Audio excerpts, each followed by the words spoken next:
प्रश्नावली 8.2 का चौथा प्रश्न है, बताइए कि निम्नलिखित में कौन कौन सत्य हैं या असत्य हैं, कारण सहित अपने उत्तर की पुष्टि कीजिए। तो यानी कि हमको कारण पहले पता करना है, फिर हमको बताना है कि सत्य थे या असत्य थे, ठीक है, जांच करनी है। तो देखो साइन ए प्लस बी बराबर साइन ए प्लस साइन बी, यानी कि दो कोण लिए हैं, एक ए और एक बी। तो अब हम कैसे इसकी जांच करेंगे, हम ए और बी का कोई मान लेते हैं, ठीक है। तो ऐसा मान लेते हैं, जैसे हमने साइन ए का ए माना, जांच करते हैं सही है नहीं है, तो हमने ले लिया माना ए को हम ले लेते हैं 30, ठीक है, और बी को हम लेते हैं 60। 30 और 60 हमने क्यों लिया, क्योंकि हम जब जोड़ेंगे तो कितना हो जाएगा 90। हमको साइन 30 का मान भी पता है, साइन 60 का मान भी पता है, और साइन 90 का मान भी हमको पता है, हमने निकाले हैं पहले, ठीक है। तो हम यहाँ मान पुट रख देते हैं, साइन ए धन बी, ए की जगह पर 30 रख देंगे, बी की जगह पर रख देंगे 60, बराबर की जगह बराबर साइन ए के स्थान पर 30 रख देंगे और बी के स्थान पर रख देंगे 60 जी। तो साइन 30 और 60 कितना हो गया 90, बराबर साइन 30 का मान रख देते हैं, साइन 30 का मान होता है 1/2 और साइन 60 का मान होता है √3/2, ठीक हो गया।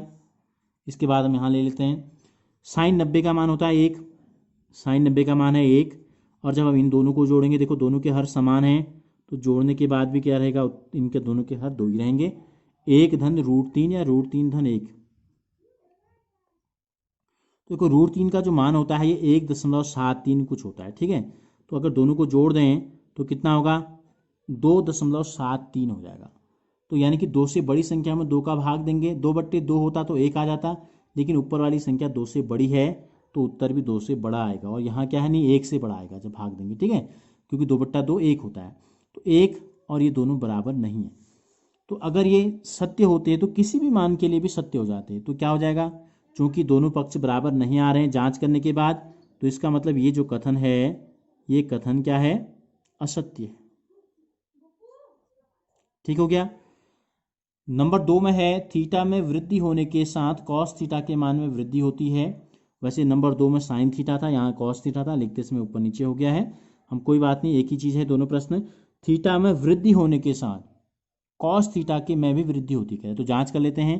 देखो यहाँ लिख लेते हैं कॉस थीटा और यहाँ ले लेते हैं थीटा के मान 0 डिग्री, कॉस 0 का मान होता है 1, कॉस 30 का मान होता है √3/2, ठीक है, जो हमने आपको बताएं वो हम ले लेते हैं यहाँ। 45 अंश 45 का मान होता है 1/√2 कॉस में, कॉस 45 का मान। कॉस 60 का जो मान होता है ये होता है 1/2, और कॉस 90 का जो मान होता है ये होता है 0। तो देखो हमने शुरू कहाँ से किया था, थीटा में वृद्धि, हमने थीटा में वृद्धि की 0 से बड़ा 30, 30 से बड़ा 45, 45 से बड़ा 60, 60 से बड़ा 90, और कॉस थीटा का मान भी हमने देखा उसी अनुपात में। तो पहले 1 था, फिर √3/2 हुआ, यानी कि थोड़ा बड़ा, फिर थोड़ा और बड़ा, नहीं घट रहा है, 1 के बाद √3/2 छोटा, फिर ये थोड़ा और छोटा, फिर आधा हो गया, फिर और 0 हो गया। तो यानी कि शुरू में 1 था और धीरे धीरे आगे बढ़ते बढ़ते 0 हो गया। तो यानी कि मान क्या है, ऊपर तो बढ़ रहा था मान 0, 30, 45, 60, 90, यानी कि थीटा के मान में वृद्धि हुई, लेकिन कॉस थीटा का मान जो है कम हो गया, ये कहता है कि वृद्धि होती है। तो इसका मतलब ये कथन क्या हो गया, ये कथन हो गया आपका असत्य कॉस थीटा के लिए। यही चीज़ हम देखते हैं साइन थीटा के लिए, थीटा में वृद्धि होने के साथ साइन थीटा के मान में भी वृद्धि होती है। तो यही चीज़ हम जांच करते हैं साइन थीटा के लिए, थीटा का मान 0 में देखेंगे, 30 डिग्री में देखेंगे, 45 डिग्री में, 60 में और 90 में, ये हमने आपको बताए हैं। तो देखो साइन 0 होता है 0, साइन 30 1/2, ये हो गया 1/√2, ये हो गया √3/2, और ये हो गया 1। तो देखो जैसे ये 0 से 90 पहुंचा बढ़ के, ये 0 से 1 में पहुंच गया, यानी कि दोनों बढ़ रहे हैं, ठीक है, दोनों क्या हो रहे हैं, तो जैसे जैसे थीटा का मान बढ़ा वैसे वैसे साइन थीटा का मान भी बढ़ रहा है। और ये क्या कहता है, थीटा में वृद्धि होने के साथ साइन थीटा के मान में भी वृद्धि होती है। तो इसका मतलब कथन नंबर ये जो है ये सत्य हो गया। थीटा के सभी मानों पर साइन थीटा और कॉस थीटा बराबर हो गए, कह रहा है, ये कहता है कि थीटा के जितने भी मान होंगे उन सभी मानों पर साइन थीटा का भी वही मान होगा जो कॉस थीटा का मान है। अभी हमने यहाँ ऊपर लिख दिए हैं, यही हम तुलना कर लेते हैं। देखो 0 में 1 है तो ये 0 है, ठीक है, 30 अंश में कॉस का मान √3/2 है तो इसका मान 1/2 है, कॉस 45 में 1/√2, साइन 45 में भी 1/√2। तो केवल 45 में ऐसा हो रहा है कि कॉस का मान भी 1/√2 है और साइन का मान भी 1/√2 है। तो यानी कि कॉस 45 पर दोनों के मान बराबर हैं, लेकिन कथन कहता है सभी मानों पर बराबर होंगे, यानी कि 0 पर भी बराबर, 30 पर भी बराबर, 45 पे भी बराबर, 60 पे भी, 90 पे भी, और इसके अलावा जितने भी कोण होंगे सभी के लिए। लेकिन हमने इन केवल 0 से लेकर 90 तक की जब तुलना हमने की तो हम देख रहे हैं इन दोनों तालिकाओं में कि केवल और केवल 45 में समान है, बाकियों में समान नहीं है। तो ये कह रहा है सभी मानों के लिए, तो इसका मतलब ये कथन क्या हो गया, ये कथन हो गया हमारा असत्य।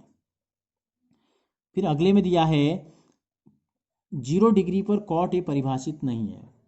तो हमने आपको कॉट के जब मान बताए थे, क्या होते हैं, 10 का प्रतिलोम होता है, 1/10 होता है, ठीक है।